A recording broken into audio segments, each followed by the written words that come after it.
আমরা ইনশাআল্লাহ তেলা মাথায় তেল দেব না। তেলের অভাবে যার চামড়া ফেটে গেছে তার গায়ে একটু তেল মালিশ করার চেষ্টা করবো ইনশাআল্লাহ। আমাদের prime subject those who are deprived people, বঞ্চিত মানুষগুলো হবে আমাদের অগ্রাধিকার ইনশাআল্লাহ। শুধু স্বাস্থ্যের ক্ষেত্রে নয়, শিক্ষা স্বাস্থ্য থেকে শুরু করে যতগুলা নাগরিক পরিষেবা আছে সকল পরিষেবায় বঞ্চিতরা অগ্রাধিকার পাবে ইনশাআল্লাহ। বঞ্চিতদের অধিকার তাদের হাতে তুলে না দেওয়া পর্যন্ত ওই সেবা আমরা গ্রহণ করব না।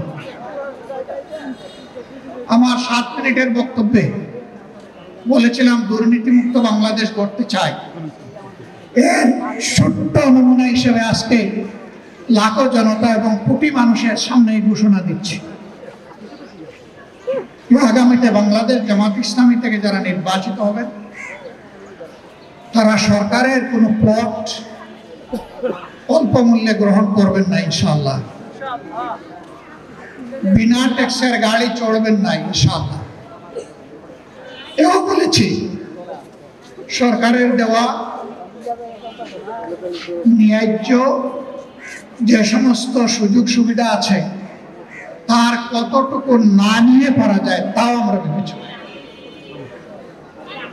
একদিকে আমরা বলবো জনসভাকে ইবাদত মনে করি, আরেকদিকে জনসভাকে খেত মারার হাতিয়ারে পরিণত করব।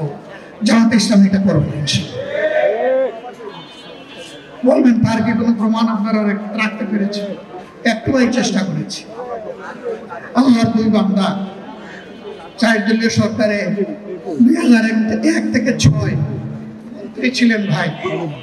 বাংলাদেশের সবাই সাক্ষ্য দেয় তারা শতভাগ সৎ ছিলেন, স্মার্ট ছিলেন। 10টা মিনিস্ট্রি যদি সেই সময় আমাদের হাতে আসতো 10টার অবস্থায় কেন?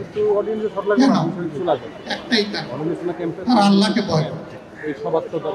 মানুষ বুঝবে না, দেখবে না মানুষের কোন অধিকার হরণ হচ্ছে, কিন্তু মহান আল্লাহ সামিউল বাসির তিনি সব শুনেন এবং সব দেখেন।